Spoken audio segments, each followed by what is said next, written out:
Subscribe का button है ना, उसको हिट करो। कहानी ख़त्म, देखो मत। ये सीन दिखाया जाता है 1980 का, जहाँ एक यंग फिजिशियन को दिखाया जाता है जिसका नाम मोटो बॉल ग्रैंडली होता है। वो मरीज के घाव को देख कर कहता है, नर्स इसके घाव को साफ करके इसकी पट्टियाँ बदल दो। नर्स जवाब देती है कि डॉक्टर रिचर्डसन ने पट्टियाँ बर्बाद करने से मना किया है। तब यंग फिजिशियन बोलता है कि ये पागल हो गए हैं, इससे इन्फेक्शन फैलेगा, और खुद ही पट्टियाँ बदलने लगता है। जब वो पट्टियाँ बदल रहे होते हैं तो तभी डॉक्टर रिचर्डसन आ जाते हैं और पट्टियाँ बदलने से मना करते हैं। तभी मोटो बॉल ग्रैंडली और डॉक्टर में मॉडर्न मेडिसिन को लेकर बहस हो जाती है और गुस्से में बात ना मानने के कारण डॉक्टर ग्रैंडली को जॉब से निकाल देते हैं। बात से पता चलता है कि ग्रैंडली की विचारधारा मॉडर्न साइंस और मॉडर्न मेडिसिन पर है। ये दूसरी जॉब ढूंढने लगते हैं, पर ये नए विचारधारा के कारण इनको जॉब में काफ़ी सारी दिक्कतें आती हैं। डॉक्टर के साथ इनकार के बाद इनकी मुलाकात एक डॉक्टर फ्रीक्लम से होती है, जो एक हिस्टीरिया के बड़े डॉक्टर होते हैं। ग्रैंडली इनके सामने अपना पूरा बायोडाटा रखते हैं और अपने एक्सपीरियंस के बारे में बताते हैं। डॉक्टर इसकी सभी बातों को इग्नोर करते हुए पूछते हैं कि तुम हिस्टीरिया के बारे में क्या जानते हो, तो ग्रैंडली मना कर देते हैं कि वो हिस्टीरिया के बारे में कुछ नहीं जानते हैं। डॉक्टर बोलते हैं कि हमारे यहाँ की एक महामारी है, इससे कई सारी औरतें प्रभावित हैं और ये कठोर रूप से इसका इलाज मांगती हैं। तुमसे झूठ नहीं बोलूँगा, ये काफ़ी मज़ेदार और थकान भरा काम है। तुमने वेटिंग रूम में औरतों को देखा ही होगा। डॉक्टर बताते हैं कि मैं काफ़ी नहीं हूँ इन औरतों के लिए, तुम फिट हो? ग्रैंडली तुरंत हाँ कर देते हैं, क्योंकि लगभग सभी डॉक्टर ने उनको नौकरी देने से मना कर दिया था। तो डॉक्टर उनको $4 के साथ खाना और रहने को भी दे रहे थे। डॉक्टर ग्रैंडली को अपने दोनों बेटियों से मिलवाते हैं, जिसमें से बड़ी बेटी का नाम था शार्लेट और छोटी का नाम था एमी। डॉक्टर की बड़ी बेटी शार्लेट एक गरीब औरतों के हक के लिए काम करती है और लंदन में गरीब लोगों को काम दिलवाने का भी काम करती है। पर शार्लेट के इन कामों से उसके फादर और उसकी बहन को इसका काम बिल्कुल भी पसंद नहीं था। शार्लेट ग्रैंडली के सामने ही गरीब लोगों के लिए अपने फादर से कुछ पैसे मांगती है, लेकिन उसके फादर मना कर देते हैं और उसको बोलते हैं कि ये काम जब तक तुम छोड़ नहीं देती तब तक एक भी फूटी खौरी नहीं दूंगा। खाने के टेबल से शार्लेट उठकर चली जाती है। ग्रैंडली को पहली बार उसका व्यवहार बिल्कुल अच्छा नहीं लगता है। ग्रैंडली डॉक्टर के छोटी बेटी से मन ही मन प्यार करने लगता है, पर डॉक्टर के घर एक मेड होती है जो ग्रैंडली को फुल लाइन मस्ती में दे रही होती है।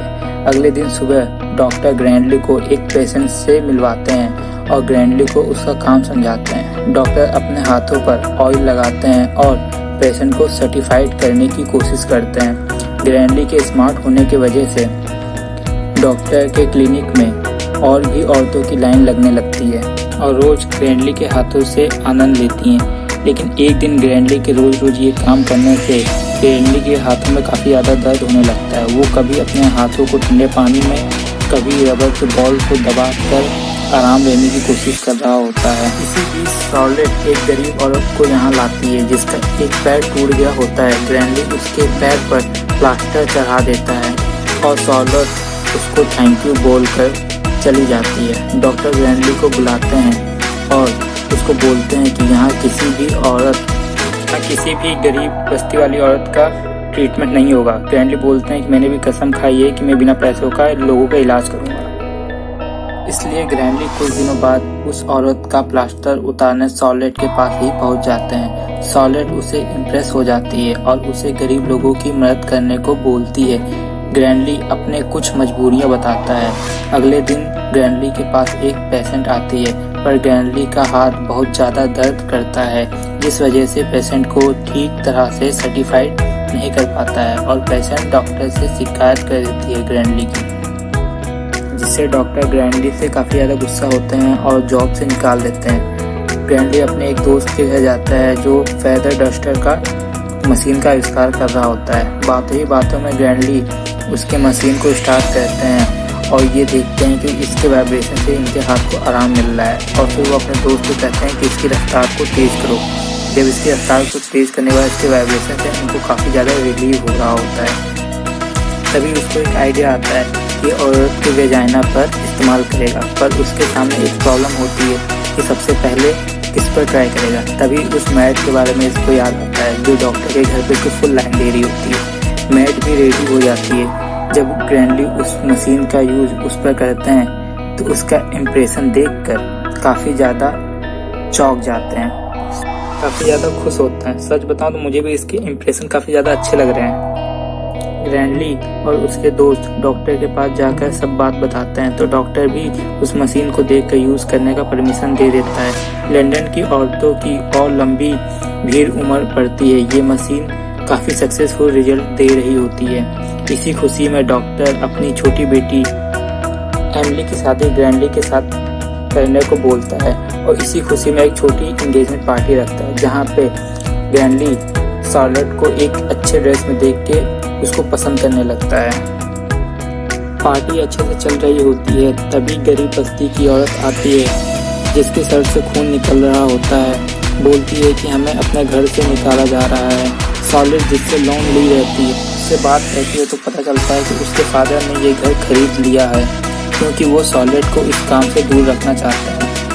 तभी वहाँ एक पुलिस आ जाती है और उस औरत को निकालने लगती है। तभी गुस्से में शार्लेट पुलिस वाले के फेस पर एक पंच मार देती है।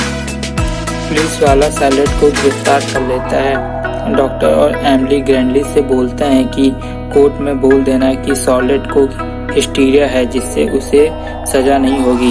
यही एक तरीका है उसे बचाने का।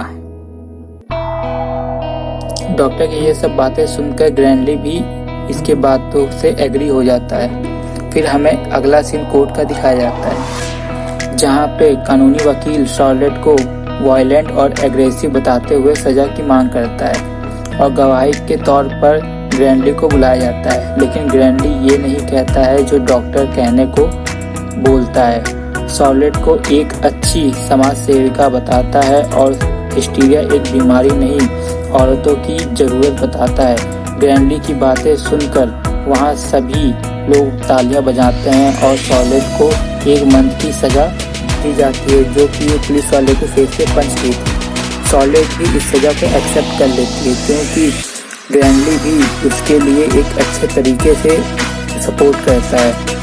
अब 1 मंथ बाद शार्लेट जेल से बाहर आती है तो उसे जेल के बाहर ग्रैंडली दिखता है जो ग्रैंडली बहुत हिम्मत करके उसे शार्लेट को शादी के लिए प्रपोज करता है। शार्लेट हाँ करती है और दोनों किस करने लगते हैं। मूवी के लास्ट सीन में एमिली रात को मशीन को चोरी करती है और इसका यूज़ करती है। दूसरे सीन में इंग्लैंड की एक रानी को ये मशीन तोहफे के तौर पे दिया जाता है। ये रानी इसको इतना यूज़ करती है कि लाइट का फ्यूज ही पूरा उड़ा देती है। और ये मूवी यहीं पे